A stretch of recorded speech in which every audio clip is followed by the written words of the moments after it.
You're live.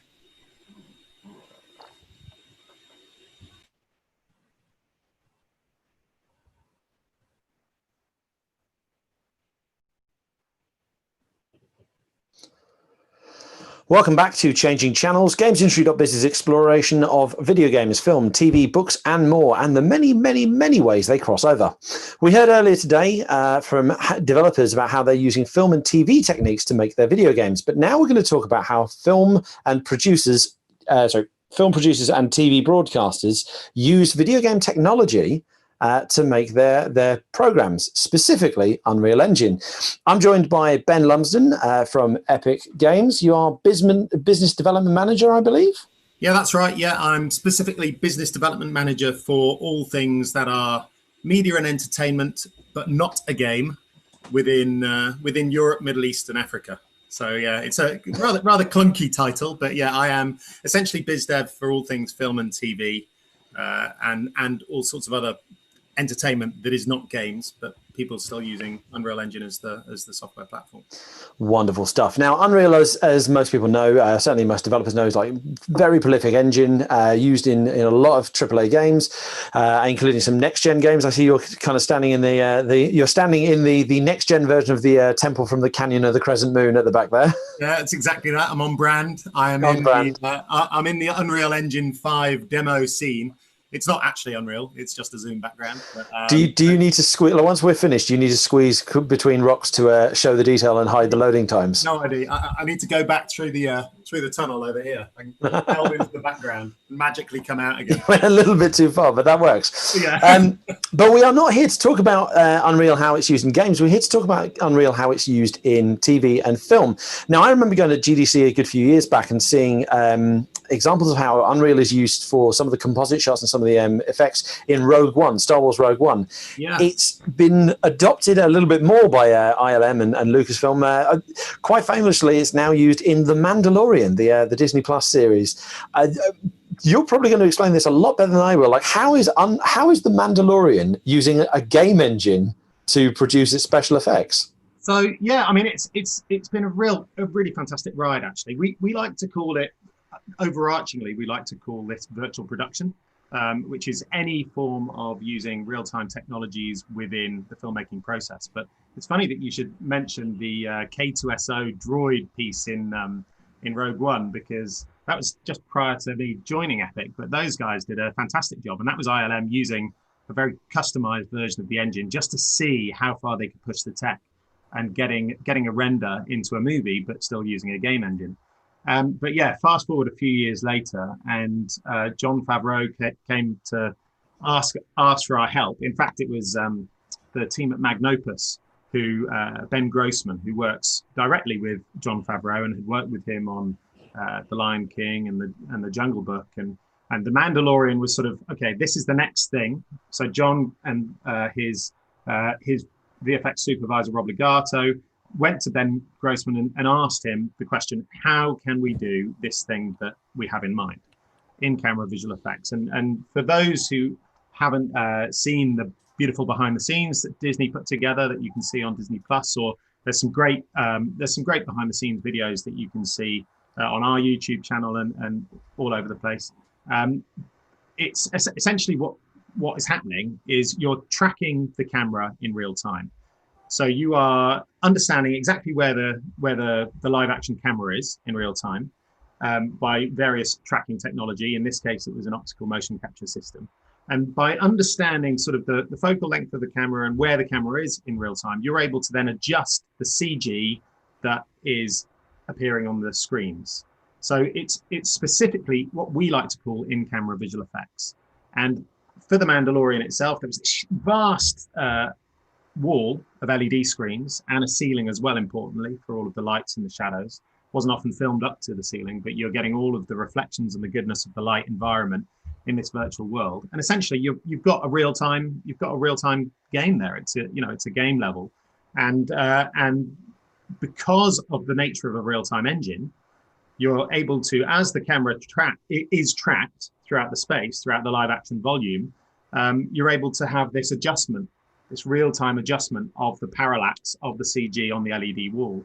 And so you get that real suspension of disbelief that you are actually there. And, countless people, Jon Favreau included, said that, being on set there in Los Angeles in the Manhattan Beach setup, just casually, if you're sort of just talking amongst yourselves, or if you glance around, your mind is tricked into thinking that you're actually there.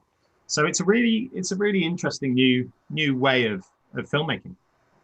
The output's really impressive as well. Like, so I've seen the like 4.5 minute documentary, like, and you see clips of the Mandalorian, you think, oh, that's Tunisia, or that's a desert outside LA. Like they've actually gone to locations, and then it kind of, shows that actually, no, that is just a wall of LED screens that shows. And there were clips where like they decide, oh, actually, no, that rock formation there doesn't quite work. So if we shift that around and now we film the scene this way, like they can adapt on the fly. Like, is that... That's the crazy thing.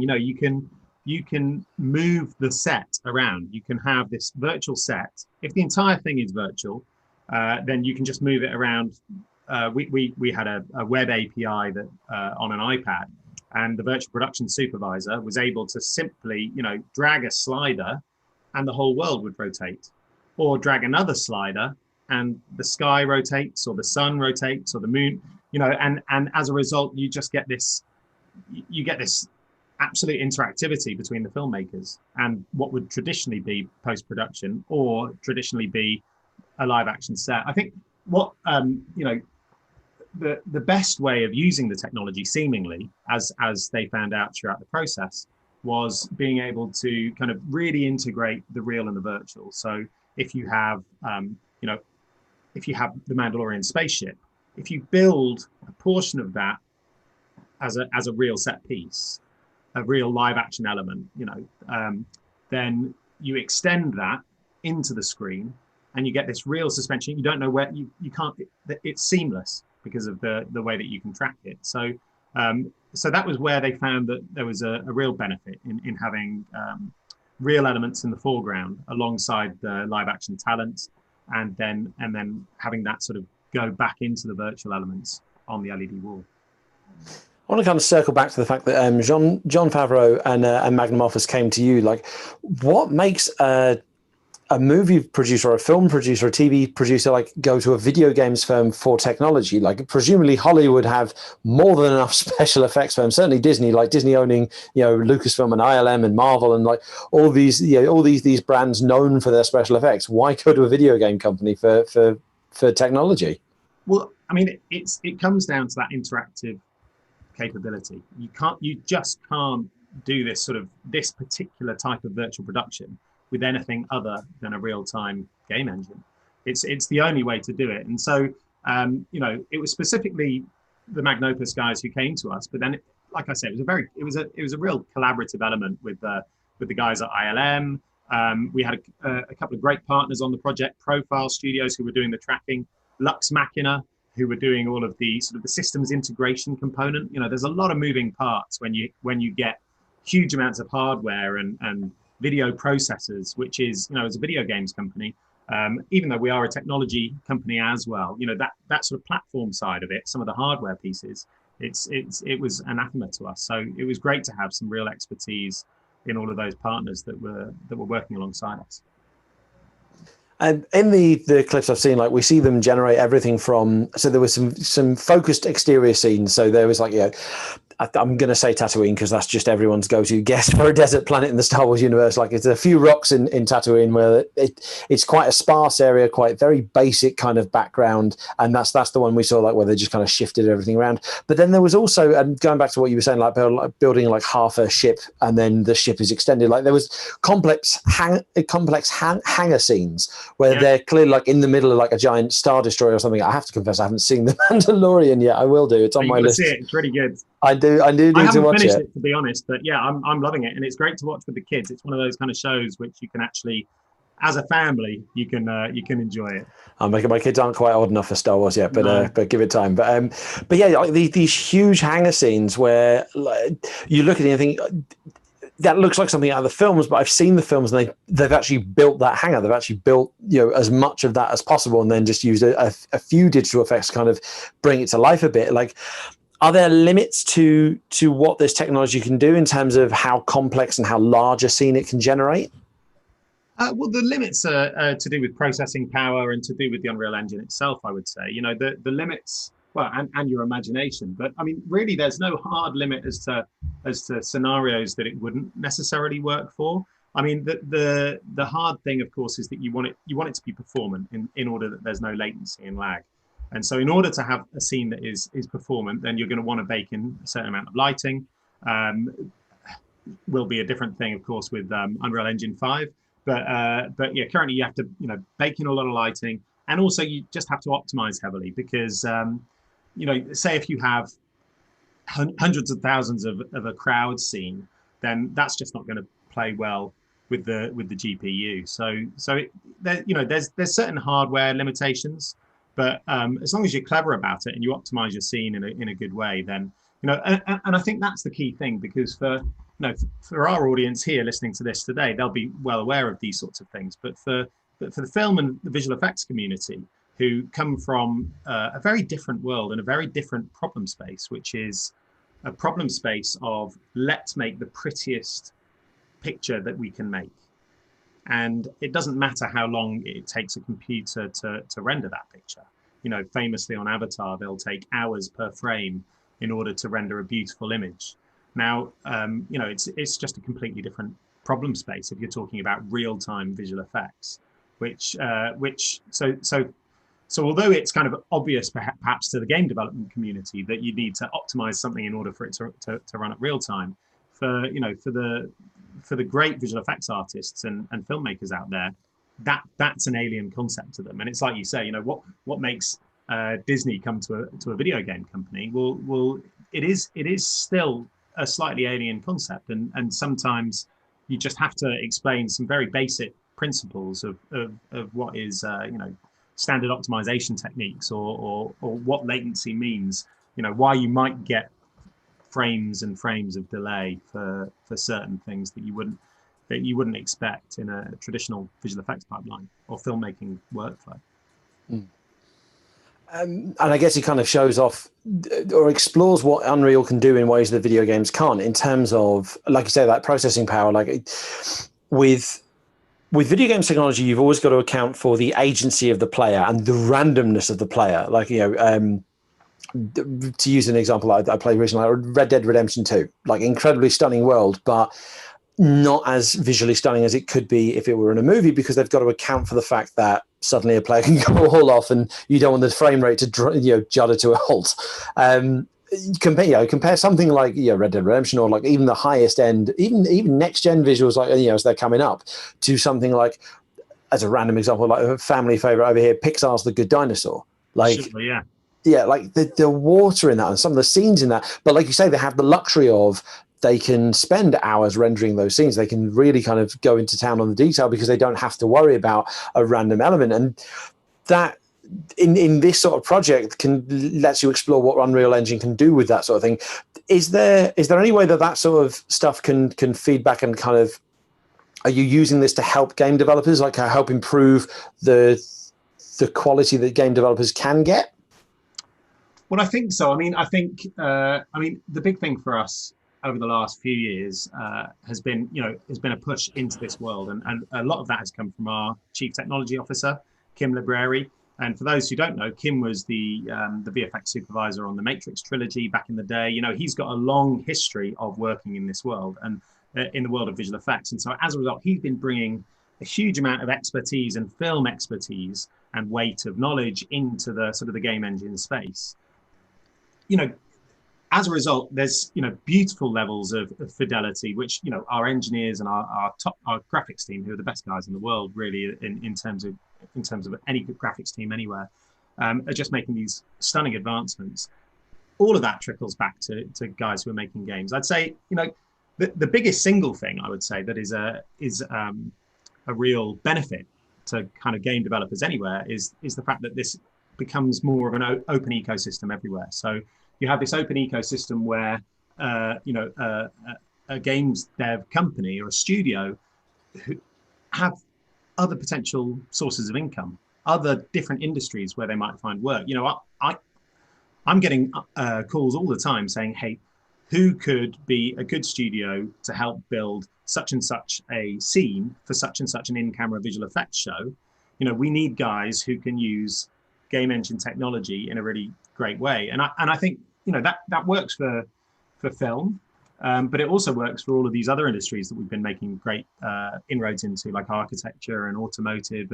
And we've seen great examples of game studios getting additional sources of revenue, or outsourced studios, or whatever it might be, who have different possibilities as to where they might take their talents. And I think that can only be a healthy thing for everyone. I mean, there's specifics as well, some tools which I think are very useful crossover tools. We've been developing in a big way over the past 4 years a tool called Sequencer, which is a non-linear editor, essentially. So, for anyone who's familiar with Final Cut or Avid or Premiere, it's shots, it's sequences, it's on a timeline. It's now all time code accurate as of the last release. There's big improvements that we've been making in that whole tool set, including things like tape recorder, so that you can press record and essentially record a whole bunch of information, like where the camera track is, or if you've got a motion capture system attached to Unreal, or whatever it might be. And that, I think, for cutscenes of video games, is hugely powerful and an important tool. So there's been lots of tools, I would say, that will come back and be useful for the sort of the general games community. We're starting to get quite a few questions in the chat on YouTube, so thank you to everyone who's sending those in. Keep them coming. I'm going to go through a few more questions with Ben myself, purely just to get through a few more examples of how Unreal is being used by other industries. One is sports broadcasters. So you showed me footage of NASCAR, Match of the Day, I believe I saw NFL, just kind of sizzle reels of them using, like having virtual studios. So like Match of the Day, for example, it's football pundits on a couch in a big green velvet expanse, and then that's made to look like a football stadium, either like in a box with the football stadium behind them, or theoretically in the middle of the pitch, like with people around them. NASCAR can walk around this virtual thing where things are transforming around them, and banners are coming up with details on the drivers, and they make these very kind of flashy broadcasts. I guess, how did those sort of partnerships come about? Is that broadcaster thinking, what we need? Video game technology. Well, I think we've sort of become the de facto operating system in on-air broadcast, especially for sports, but just for any kind of virtual sets that you might see. So what traditionally we all might think of as the green screen for the weatherman. And in fact, the Weather Channel have been great proponents of this. They've done some great explainer videos using our tech. But there's a big difference in broadcast compared to other markets for us, in that we have a huge number of partners who essentially built on top of our tech stack. And it really comes back to our change of business model and commercial model that happened when we released the Boy and His Kite video that you and I were talking about off stream back in 2015. And so, 5 years ago, our execs made this slightly crazy decision at the time to say, no, it's not going to be huge hundreds of thousands of dollars to license Unreal Engine. It's going to be completely free for everyone. And it was that precipitated a whole bunch of this stuff, including the film stuff. But specifically in broadcast, because of that decision, there was a company in Turkey, Zero Density, who went to NAB, which is the big broadcast show in Vegas in April. And I think they went in 2016 and showed for the first time a video game engine solution for live broadcast. And they were able to show this beautiful software difference keyer, a chroma keyer, so you're against this green screen. But famously, the guy held up a water bottle and held up his hair and showed how well it was keying, a lot better than my Zoom key is right now against the virtual background. And it really kind of took the industry by storm and blew them away. And so there's a number of players in this space who are sort of graphics platform providers, if you like, Zero Density being a leader in the Unreal Engine space alongside Pixatope that comes from the Future Group in Norway. And there's a number of new entrants to the space as well at the moment, like Aximetry. And these guys are all essentially building on top of our tech stack and exposing that to the broadcast market. And then all of the sort of the players who had been in that space, because those guys are sort of the young guns, if you like, But there's a lot of established players like BizRT and Avid and Kyron Hago and Brainstorm. They all essentially said, well, we'll have an Unreal Engine render that sits alongside our standard render. And we call it a sandwich render because essentially you've got the historical render layer and the Unreal Engine virtual set. But yeah, we've just sort of become slightly accidentally almost the de facto operating system for all of those guys. So yeah, Gary Lineker for Match of the Day sits in a green room.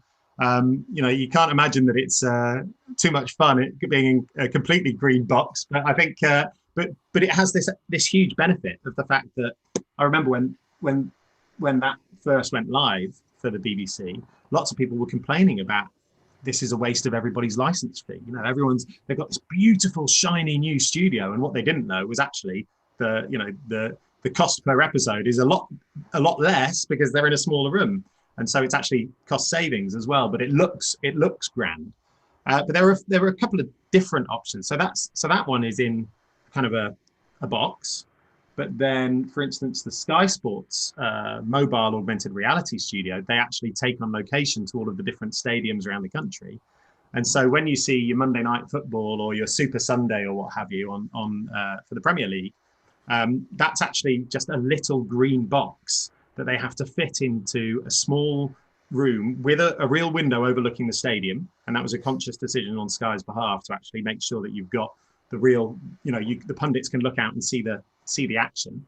And then they're in this little green box that has, a TV monitor here and a TV monitor here. And those are the eye lines for what become in the virtual studio, huge, great, beautiful screens. And so the talking points are correct and the eye lines are correct.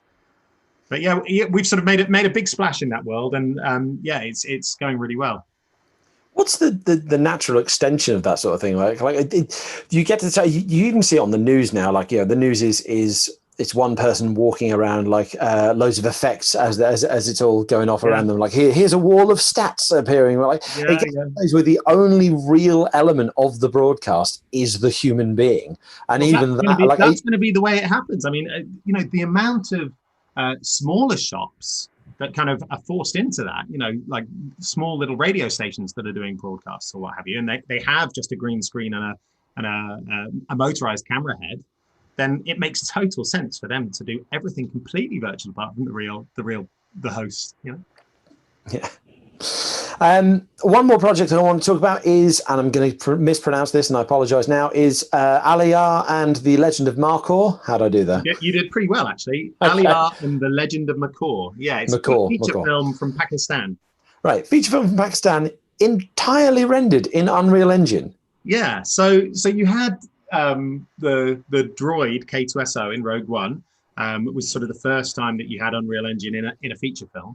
But then in 2018 February, you had Aliyah, the Legend of Makor, and it was completely, it looks a little bit like a Pixar movie, that sort of style. It's a family film rendered entirely in Unreal, and it was a team of 50 guys in Islamabad, 50 people, and they had, some engineers, a lot of animators, and they were doing all of their layout in Engine. And again, it came from this sort of change of commercial model that I talked about before. And so they just off their own back decided that this would be a good idea. And it's an Urdu language film, and there's only 120 cinemas, I think, in the whole of Pakistan. So it was never going to get a huge release. But that being said, then Netflix asked them for it, and they did a subtitled version, which went out in Netflix Southeast Asia, and they've just done a Chinese version, which has just gone out in China, and they've got the sequel is going to be English language because they had so much interest. Oh wow! So the sequel is looking really good, actually. We just gave them another grant. They won a dev grant for that, but we've given them a mega grant. Which has just been announced for the sequel, Aliyah and the Legend of Makor, or no, it's Aliyah. I can't remember what the and bit is, but it looks absolutely beautiful, and I think it's testament of what you can do if you're a little bit thinking outside of the box, shall we say? Now, I find this bit in particular interesting. Obviously, Mandalorian, big, flashy, very impressive kind of project, and then sports broadcasters. Okay, that's quite interesting. I find this interesting because we're starting to see, particularly in the run up to next gen, very kind of stylized games. I apologize, I cannot remember the name of it from the PlayStation 5 showcase, but I want to say Kena or Kenya or Kenja. Or Oh, there was yes. Yeah. the fantasy adventure one, which Yeah, looked beautiful, very yeah. stylized look. It was by the guys who did that Terrible Fate Majora's Mask short film. And it's like, the idea is like, okay, well, Kenja looks like, visually looks amazing. If there's a really good story there and they want to make a movie of it or an animated series, they don't need to team up with a production firm or anything. They can just render it. I don't know that is an Unreal powered game, but that's an example. If you have a game powered by Unreal and it looks that good and you want to make a movie or an animated series, just make it with the engine. I think that's exactly it. And that speaks to the power of the tool now, because, like you say, with all of the kind of the filmmaking tools that are in there. But essentially, that's really the best bit. And as Kim was telling me the other day, because he's been playing around with one of our new demos, like the best way to use this technology for kind of filmmaking is to think of it as a game. So if you have a car chase, actually build it as a game with proper, physical properties for the car, drive it, play it with a couple of Xbox controllers, get some friends around and actually stage the car chase as a game, and then go in after the fact and put cameras on. But there's nothing stopping developers now having all of the assets that are made for their game, and then the tools are ready to be able to push it out to all of these different platforms, whether it is linear animation, but also virtual reality or augmented reality. You port it to mobile AR and AR kit or AR core on the Android. You can get a really cool little character on your dinner table if you want. Let's go to the chat for some questions. Elise Mobley asks, do you think that it will become standard for Unreal Engine to be used in film production? Was there any need to modify the tools in Unreal Engine to work for film? This is 3 questions in one. What are the unique challenges to using UE in film? And let's go to the first one. Do you think that it will become standard for UE to be used in film production? I was also going to ask, are you basically the death of set builders? Not the death of set builders, because like I say, for in-camera visual effects, you absolutely need all of the different departments from a film set. You want all of these, the real elements. You want the real elements right next to the talent, but you don't need potentially, these huge set pieces and massive. I mean, again, in-camera visual effects isn't going to be the only way that films are made in the future. It's just going to be another tool in the filmmaker's arsenal.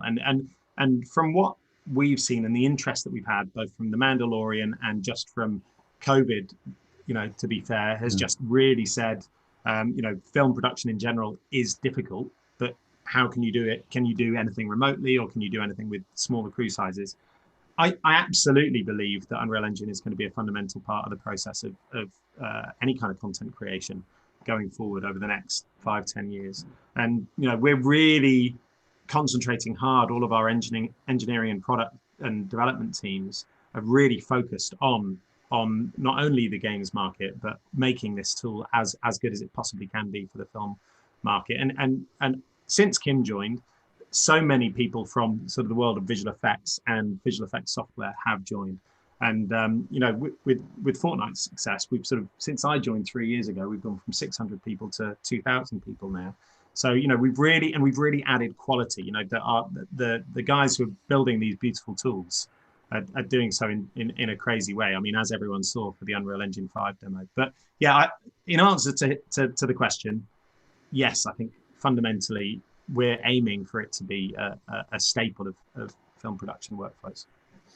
To quickly tackle her other questions then, was there any need to modify the tools in Unreal to make it work for film? In a huge way. Yeah. Second? In a huge way, absolutely, yes. But as a result, all of those modifications that we put, and that was a significant engineering resource for The Mandalorian that we committed in order to completely modifying the tool and adding all of these extra elements, are now in 4.25, which is out. And the last few coming out in 426, which is imminent for the preview release. So actually, that's the crazy thing. We did a huge amount of modifications to the tool to enable this to happen, the Mandalorian in particular, and now that's all in the free version of the engine for everyone to use.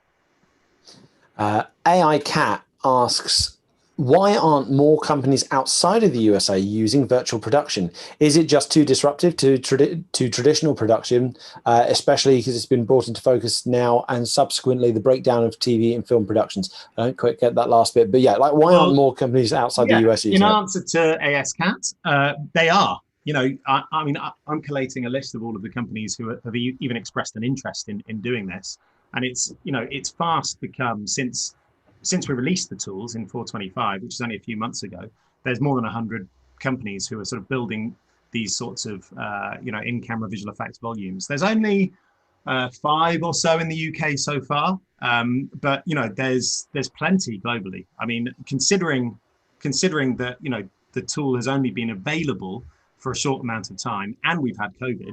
The accelerated adoption of the technology, I think, just speaks to the fact that it's totally blowing the world away with the potential of what it can do. So yeah, it's not just the USA by any means.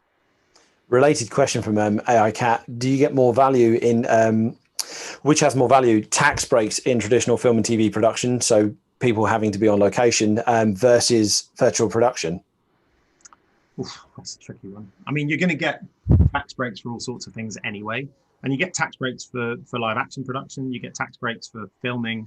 So, for instance, if you were to do a virtual production in London, then you would be getting tax breaks anyway. If you were going to be doing a virtual production in Montreal, or if the asset build was going to be, you know, some of these places where traditionally there've been huge tax breaks anyway, whenever you know, a province or a city is really trying to encourage people, the film industry, to come there, then you're going to get these tax breaks, and that could be for either the virtual production or it could be for the, you know, the visual effects, which now will be less post-production and more pre-production because you have to build all of the worlds ahead of time. Rod Caballero asks, how is shooting the ground handled? I presume he means during like the, you know, things like the Mandalorian. Is there a requirement to build practical floor sets for every scene?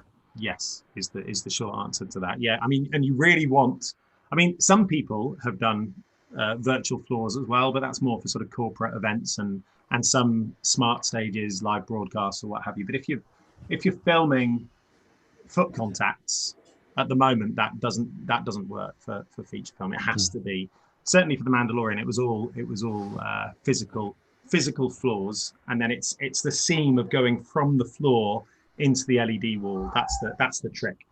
Yeah. Excuse me. I guess looking at the Mandalorian clips I've seen, like, you know, the Mandalorian walking along where they've clearly just poured a lot of sand in between all the LED walls, yeah, is a lot more convincing than, say, your NASCAR presenter walking along a CGI floor. Like, you can kind of almost see the join between their foot and the... A little bit. And even, you know, you get really good light probes and stuff now, so you can get virtual shadows which match nicely. But I mean, but yeah, it's a while away. It has to be a physical floor. We've talked about a lot of examples here. Like, any other examples you'd care to add for film or TV, or just ways that other forms of entertainment, maybe music or something, that are using not just Unreal but other game technologies to power their projects? There's been quite a focus on sort of live events recently. I don't know if anyone saw the TikTok, the weekend. We're on TikTok. With a sort of a virtual event over the weekend. And recently, and that was using a platform called Wave XR. And then recently we had Tomorrowland, which is a sort of an electronic dance music festival, normally physically held in Belgium. But that was held a few weeks ago virtually, and they used Unreal, but they used it in order to sort of, not as a live interactive thing, which is actually how we would have probably suggested they use it, but they used it as essentially like an offline renderer in traditional visual effects, but they used it as what we call a near-time renderer. So they just had so much footage in order to get this thing done with beautiful virtual worlds. And you know, I think that's going to be a big growth market, I think, for sort of game engine technology over the next couple of years, especially if we're not going to be allowed to have large crowds for a while. So depending on COVID, I think that we'll see. I mean, we're already seeing an acceleration of that tech, but we could see even more within the virtual event space. And I think it's really interesting that, you know, even as a business model, Tomorrowland was $12.50 or €12.50, and they certainly had more than 100,000 paying customers, which for a virtual event, you know, sort of I'm not sure how many hours of content, but it was over a weekend. Let's say it was 6 hours of content on a Friday and Saturday night, and then apparently 1 million people actually did watch it. So I think some people were sort of bootlegging off Facebook Live or what have you. But that shows that there's an appetite. I mean, I think you look at what we've been doing in Fortnite as well, and that shows there's a huge appetite for this sort of thing. You know, the Travis Scott concert that we had. There was 27 million people came to watch 4 shows, and you know that again just shows that there is a real appetite for that sort of a thing, you know, a virtual show or a virtual concert. So I think we're going to see lots more in that space. One last question from AI Cat. What kind of skill sets or upskilling would you say are needed if you're talking to film people about adopting these techniques? How much do they need to learn about Unreal Engine? Because game technology and film technology is so completely different. Well, it is and it isn't, because it's because they're just adopting it. You know, I mean, over the last 3 years since I've been at Epic, there's been a huge adoption of the technology and the tools. You know, first for feature film, first of all in pre-visualization, so you know, sort of storyboarding and animatics and making sure that the director's happy with what is going to be shot. But then, you know, that fast becomes, because of the tool set, it's become a tool where you can do some lighting, etc. So it really isn't that much of a change of mindset if you're talking to people in visual effects now, because they've kind of got it. And especially with the Unreal Engine 5 demo, the whole visual effects industry is kind of, their head is completely turned, and they realize that this is the future. So, but yes, I mean, if you are looking to upskill to use game engine technology in the world of feature films, then I mean, it's the same as if you were going to go into the world of feature film, but you wanted to use offline rendering technology. And really, that's, you know, that's understanding filmic language, it's understanding the different roles of the people on the production, it's understanding composition, it's understanding all of the good stuff that depending on what you want to do. So if it's make beautiful environments, then it's all about the art direction and all of that side of things.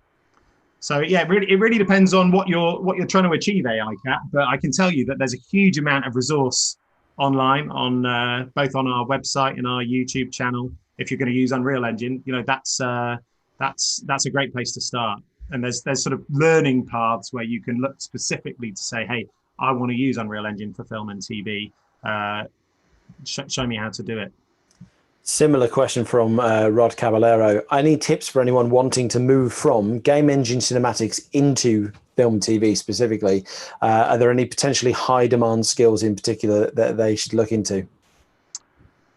Well, it's technical art in general is just massively, you know, we get asked all the time. But then also, you know, technical art, there's a sort of a growing move of technical artists, sort of CG generalists, shall we say, from their traditional tools into real-time tools. But also, you know, there's a huge demand for pipeline and technical directors. So what, you know, essentially in games we'd call developers, you know, people who can code and string stuff together and help create pipelines and workflows for the technical artists. And there, you know, there's not that much in the way of a C++ community in film and in visual effects in particular. You know, there's a sort of pipeline and R&D, but typically that happens in Python, and you can do that.